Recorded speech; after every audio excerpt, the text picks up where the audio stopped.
The future doesn't belong to the busiest leader. It belongs to the one who can see it first.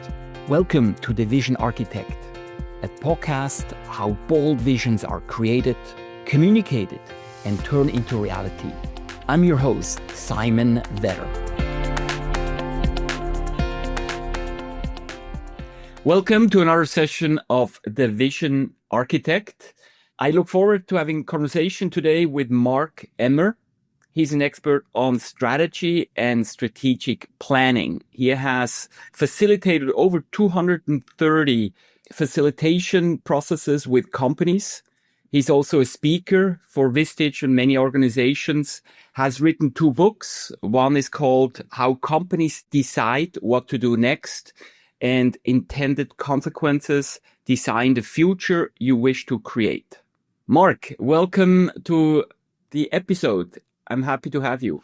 Thank you, Simon. Good morning. Greetings from Los Angeles, and I hope all of our viewers are having a great morning wherever they may be. Excellent, excellent. So a lot of companies do planning. Some use strategic processes, others use forecasting, budgeting.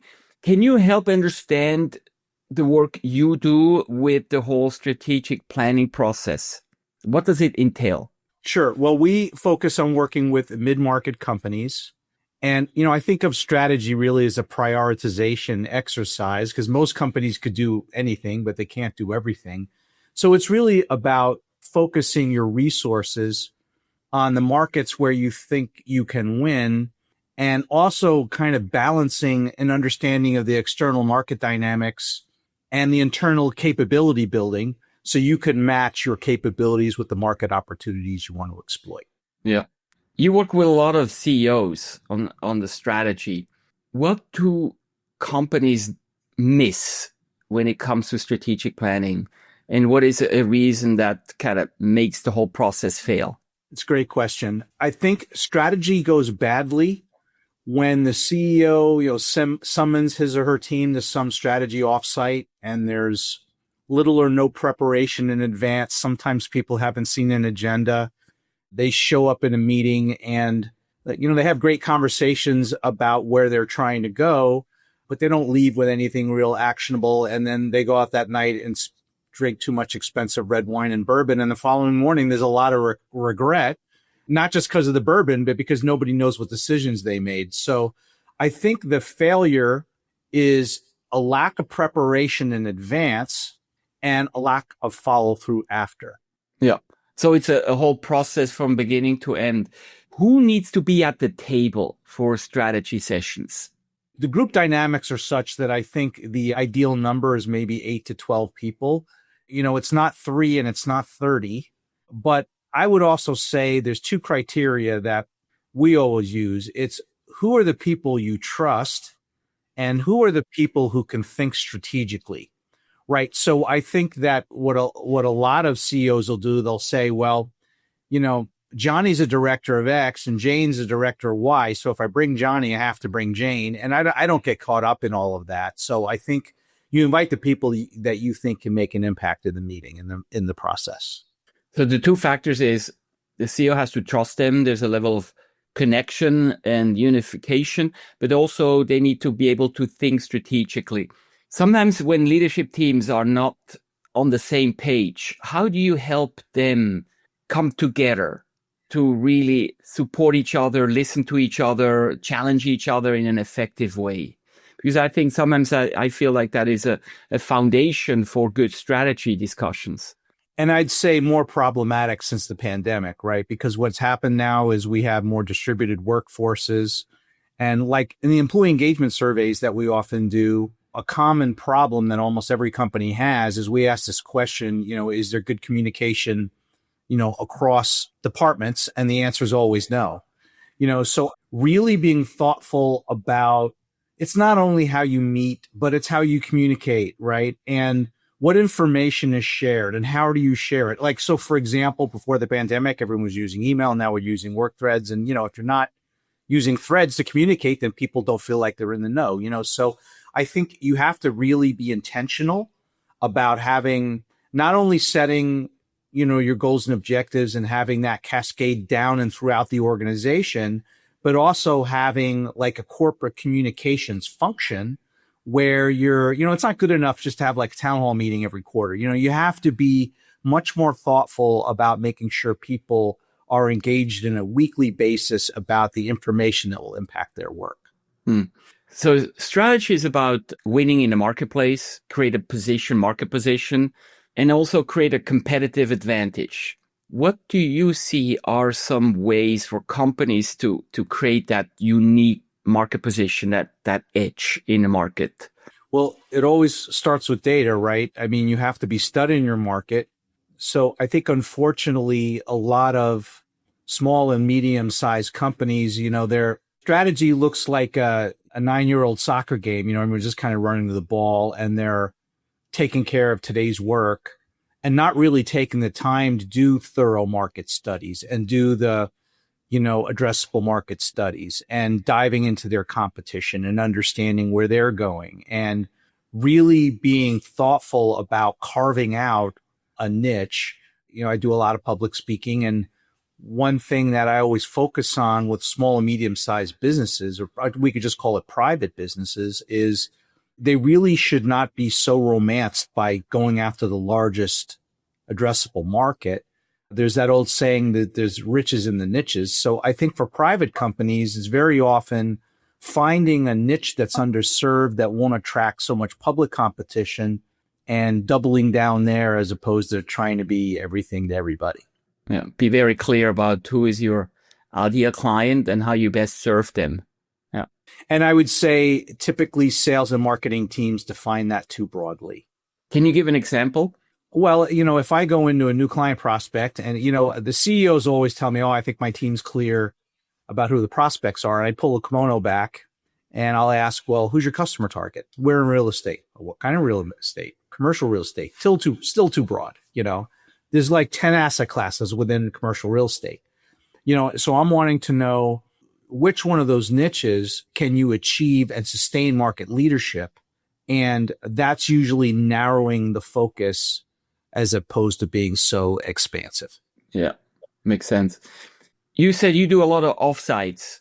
What is the preparation before and what is the process afterwards to make sure there is accountability and decisions are implemented?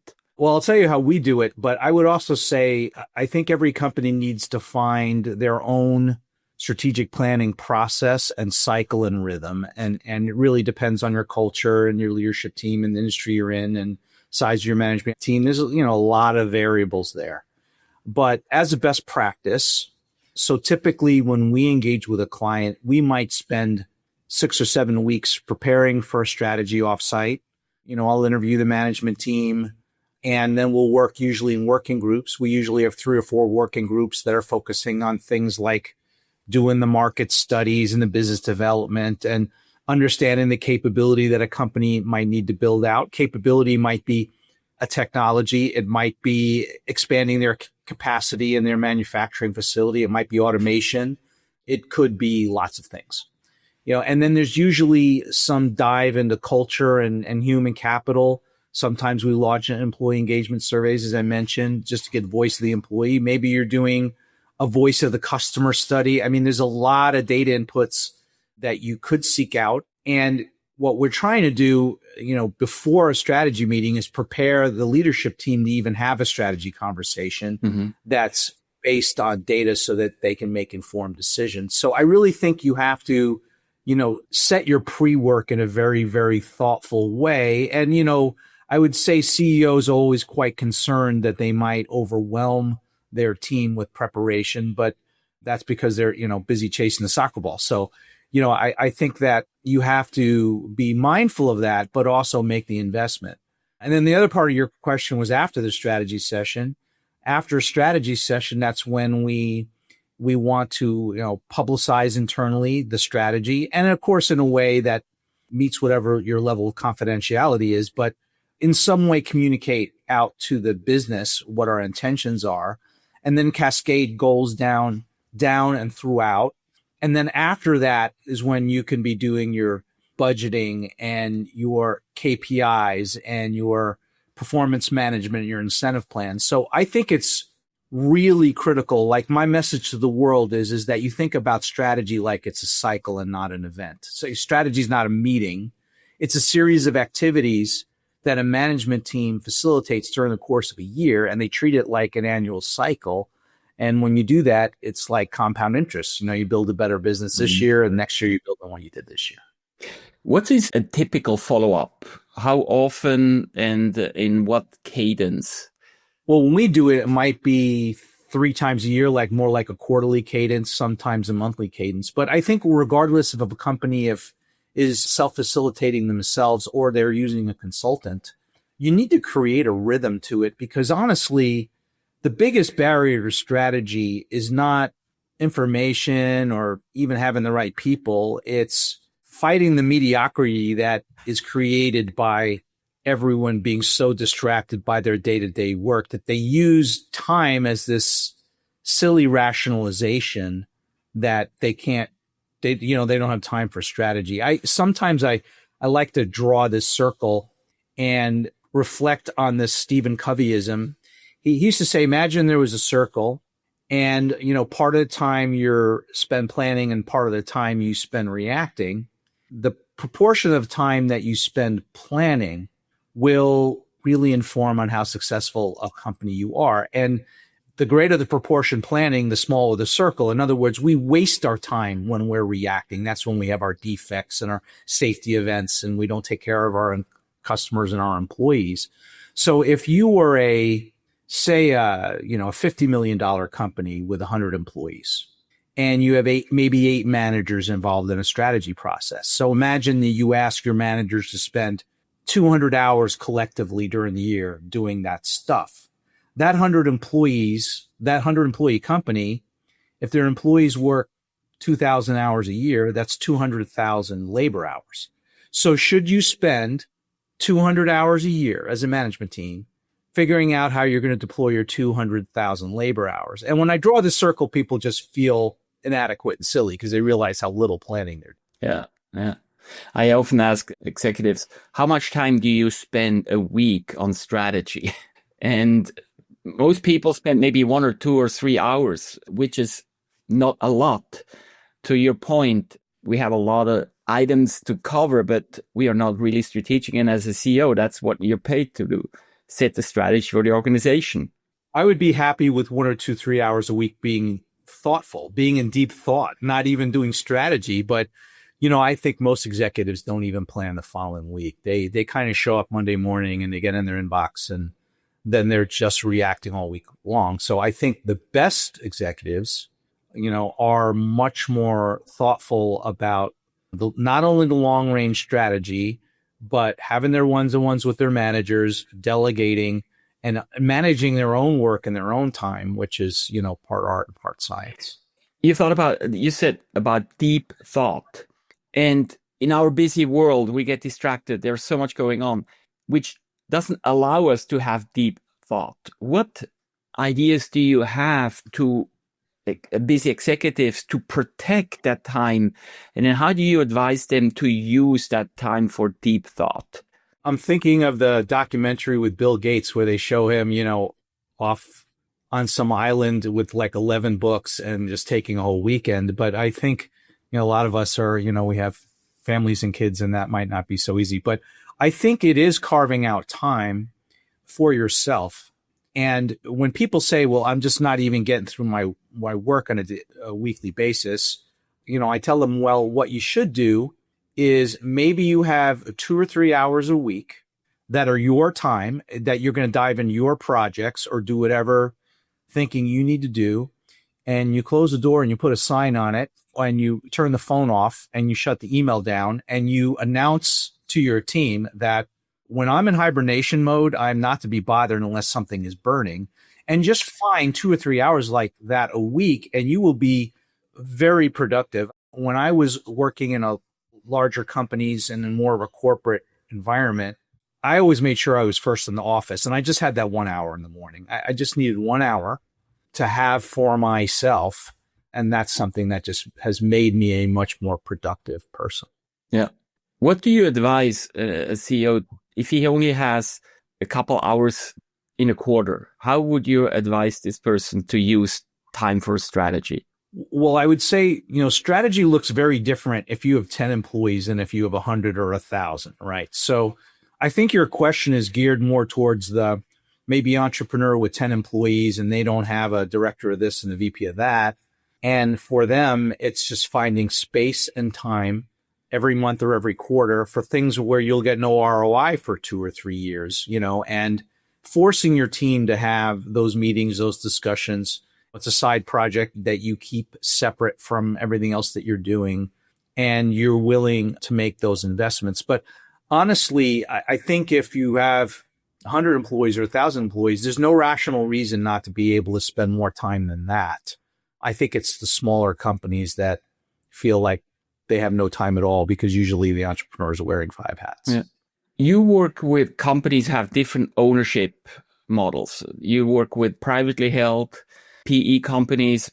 What is the difference between private equity or privately held companies? Do you see there is a major difference when it comes to the planning of strategy? Well, I would say a lot of private business owners have become fairly skeptical of private equity, and for good reason, right? However, I also have some clients who sold to private equity recently, and both the economics and from a cultural standpoint, things have really worked out very, very well. So I wouldn't, draw a conclusion that because, say, you sell to a private equity firm that your, life is going to become hell, because clearly there's times where that makes a lot of sense for the buyer and for the seller. But with private equity firms, they tend to want to be the smartest guys in the room, smartest people in the room. And you have to include them in any strategy process. But the other thing that I think is probably most material is almost always you now have debt on your balance sheet that you have to manage, which ironically can dwarf your ability to limit your ability to grow and invest. So I think going in eyes wide open and understanding where your investment with a private equity firm changes your market position and maybe provides the opportunity to perform within a platform where maybe you have access to more resources or sister companies that might be synergistic in some way. That's all helpful. And then also understanding whatever limitations will be created for you is really important. Mm-hmm. Yeah. Today, there's so much uncertainty. There's so much ambiguity. How do you make sure you set a strategy that is clear and doesn't always meander and respond to every little change in the market? What's your perspective on that? Well, I said earlier that people will use time as an excuse not to do strategy. Excuse number 2 is the world is too chaotic. Of course, the world is chaotic. It has always been chaotic. It has always been uncertain. And maybe it feels more uncertain today because of all the political winds and whatever. But I would suggest that we need to be thinking about what's going to change around the bend all the time. So that is an argument for doing planning more often, not doing less. So I think the answer to the question is you have to be agile. I think it's a fool's errand to think you could create a strategy. And people used to use language like we've created our 5-year strategic plan. Everybody knows the minute you walk out of a strategy session, you'll have a collision with reality. As Mike Tyson said, you'll get punched in the face. But that just means we have to be agile enough that we can adapt our strategy based on the changing market conditions. So, for example, one thing we always recommend is in your strategy deck or your output or whatever, have a list of assumptions that you used. These assumptions, we came up with this strategy. And then when the assumptions change, then you change the strategy as well. What's a good planning horizon strategy? 3 years to 1 year? What's your take on what's a good duration to set a strategy for? I don't know that there is a good horizon. It's the answer to any question in business, Simon. It all depends, right? I worked with a forestry company in California, and the state made them have 100-year projection of, what trees they were going to plant. So that was the environment that required that. But I think what's happened since COVID is whatever planning horizon companies had, it's shorter than it used to be. If it used to be 5, now it's 3. I would also make a distinction between strategic planning, where maybe you're going 3 years out, and operational planning where you're going 1 year out. So Mm-hmm. what happens in a lot of companies is they say they're doing strategic planning, but they're really doing operational planning. So I don't have a magic bullet answer for you, but I would say the comfort level with most of the clients we're working with today is more like 3 years. Yeah. It also depends on how capital intense the business is and how much you need to plan ahead in terms of your capital investments. Yeah. That's right. But so I think as a best practice, what you do is you plan out your goals and your assumptions and your capital deployment and all that, maybe 3 years. And then the goals and objectives that govern the internal initiatives, they're usually out more like 1 year. So there is a way you can split the difference on that. When we talk about the vision, it's part of the strategy. The vision is more the direction the organization is going. Where are we going in a picture form? And strategy is much more cognitive to really understand how do we get there and what are different steps and how do we distinguish ourselves from the competition. How do you incorporate vision into strategic planning? It's a very esoteric question. And again, I don't think that you should use any canned methodology or anything that some consultant tells you have to do, because there are even arguments on if mission is a subset of vision or a vision is a subset of mission, and which do you start with. But I think of vision as a destination. Mm-hmm. It's a place where we're trying to get to. And I think if you can be specific with that, and it might even get as specific as the types of customers you want to serve, what kinds of products and how much of it, and use that more as an internal North Star, I think that's valuable for most people. And, nowhere is it written that you have to share that with the outside world, where usually the mission, you're going to share that with the outside world. So depending on your interpretation, that's the way I would use it, as a North Star that then informs on the strategy and the tactics that kind of live beneath it. Yeah. You mentioned some of the typical strategy discussions is understanding the marketplace, the customer needs, that's the external. Then the internal, the capabilities. You also mentioned the culture. What are some other aspects that are tied to that discussion? I might not answer it as other, but let me frame it a little better. When I walk into a new client who's been, say, self-facilitating strategy, almost always there is a bias towards internal process. And I think what happens is companies really struggle with market research, and their answer is, well, I don't know what my market share is. So what happens is they don't even try. Mm-hmm. So I might answer it as there's an imbalance of internal and external, and there needs to be more focus on external. And what are some of the external? So you look at the market segments, you look at customer needs. What other external factors you research? Well, one you didn't mention would be customer satisfaction and customer loyalty. I'm always interested in knowing that. I might want to know, if you're in the type of business where you're doing more marketing, you want to study all the kind of conversion stats, right? Like the leads, the conversion, the lifetime value, all of those things. Clients have more information than they think they have. It's just that nobody is challenging them to look at the data, whether it be internal or external. But I think the kind of components you just mentioned are the primary ones. It's understanding most companies serve, say, 4 or 5 disparate markets. It's understanding those markets, and it's understanding competition in those markets and their value proposition in each market as it relates to the competition there. Because I think this is another, I'd say, fatal flaw in a lot of strategies is companies think they have a value proposition, but the reality is you may have a slightly different value proposition based on every marketplace you serve. That's interesting. So how do you distinguish that? So you have a company-wide position, but you also tailor it to different segments. Do you have an example how that you might apply here from one of your industries that you serve? Let me answer it this way.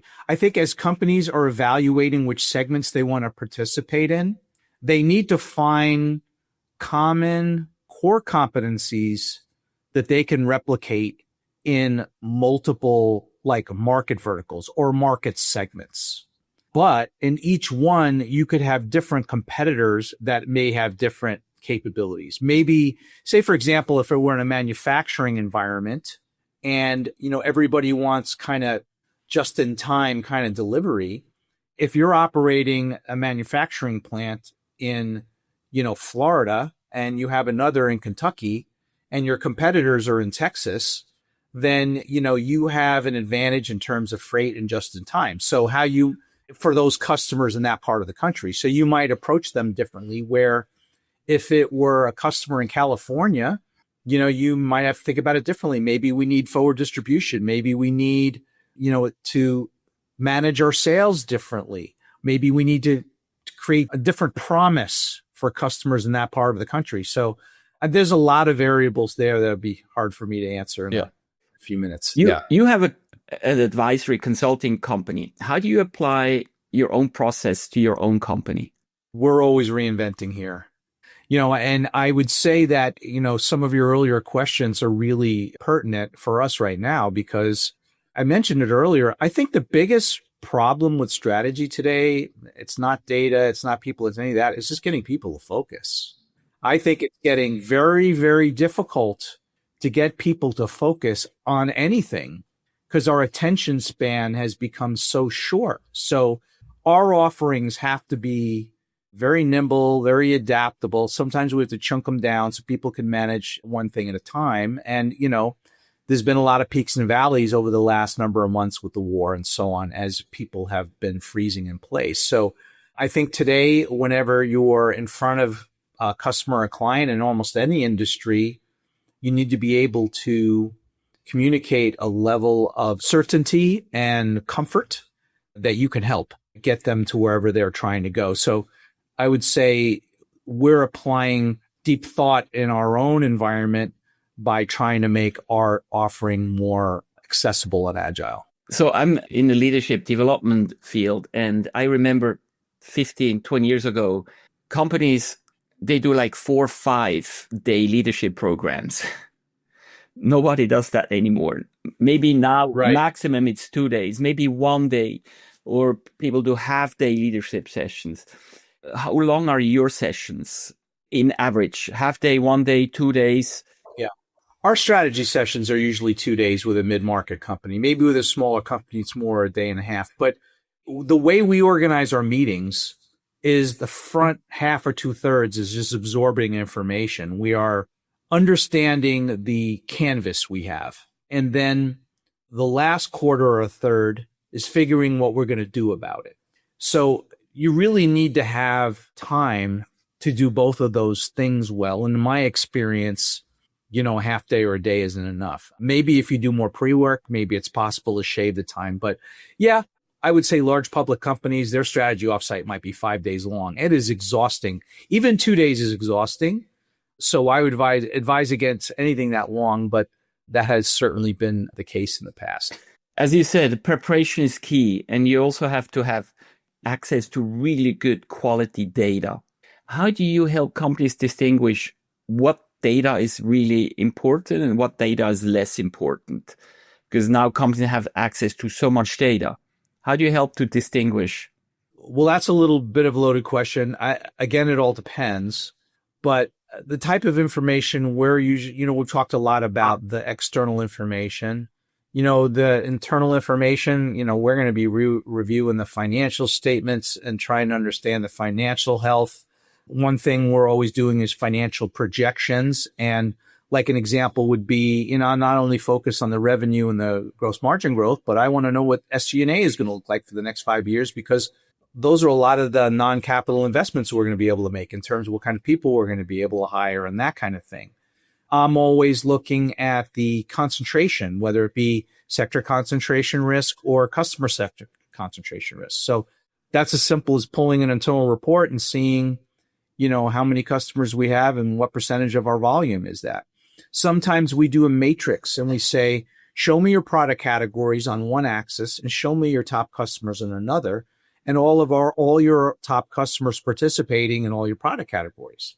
It might be doing a SKU rationalization to see if a company is carrying too many products, or maybe they need to segment they're offering into A products, B products, and C products. So they're always in stock on their A products. So, it really does depend on the nature of the industry, but it's also just asking the right questions and challenging the client to convert data into information, which is, two different things. And what I find is very often clients are data rich and information poor. So it's really doing a dance to demand of the client that they're thinking of things in that way. Yeah. When the session is done, you made a decision, you have a clear plan. How do you disseminate that strategy throughout the different layers of the organization? How do you ensure that the employees understand the strategy related to their responsibility? Well, again, in a distributed workforce, I think things have changed in this way, and it has to be more and more often. But I think it starts with, and depending on the size of the company, some companies, it's an all hands. Some companies, its CEO is going to record a video, or sometimes the management team or the department heads will do it at the department level. Sometimes it's done in one-to-ones. But I think it's taking whatever your strategy documentation is and converting it into something pretty visual and easy to understand, and going layer by layer, manager by manager, and team by team, and saying, this is the corporate strategy, and this is how your team can contribute. And then I think I mentioned this earlier, but I think getting to a point where the strategy then informs on the KPIs, performance management system, and incentive plans is how you tie the daily activity of each employee back up to your corporate strategy. So I think going through that whole cycle is very, very important, but that starts by sharing the information. And, honestly, a big hurdle is there are still a lot of private companies who are very, very like a secret society. Mm-hmm. They don't want to share any information. Personally, I think that that's a mistake. Going back to the great game of business, or, I'm never going to go to an entrepreneur and say, you need to open your books. But I think having a form of being more open than closed helps you run a business better, because your mid-management understands the sausage making, right? And if you're holding on too tight to all of the information, they just won't perform as well. So every business owner's got to make that decision. But I think it's just sharing as much information as you're comfortable with. Overall, in terms of strategy, do you have any high-level advice, one or two things? Let's say if you have a CEO and say, hey, I want to start strategy, how would you get started, and what would be the one or two things you would advise to ensure this process is going to be successful? Come up with a framework, either create one on your own or hire a firm to help you. If you do hire a firm, though, hire a firm that specializes in strategic planning. Don't just get a facilitator who can run a meeting for you. But I think it's, you create a corporate calendar for the year up front with your trade shows and your holidays. And then you thoughtfully work backwards from, okay, my CFO wants his budget done in Thanksgiving. So we're going to do our strategy work in August, and we're going to do our operational planning in September, and spend 2 months in advance of that strategy session gathering pertinent information, internal and external, and challenge your teams to come fully prepared for an offsite where they're preparing information for the team to evaluate, and then come out of it with, actionable goals, objectives, project plans, and KPIs, and then monitor your progress during the course of the year. It's not about the research. It's not about the meeting. It's about having a culture where you've embedded strategy in your corporate DNA and you're able to track during the course of the year. Yeah. It's a very cognitive process, very analytical process. And how do you get people to be excited about strategy? Well, you're not wrong. I'd say the way we do it is probably a fairly cognitive process, but in doing so, it's also very unifying, right? When, I don't buy in real well when the CEO is creating the deck and presenting it to the team. It should be the team creating the strategy together.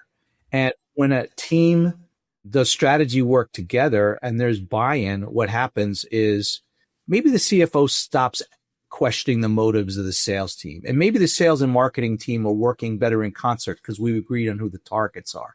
And maybe the investors are willing to fork over a few more dollars because they see how this innovation will help the company move forward. And maybe the operations team is not in combat with the sales team over which things should ship first this week because they have a unifying vision. So you're not wrong that it's cognitive, but it also can be quite unifying if you bring the team along for the ride. Strategy helps with alignment between different departments, between different parts of the business.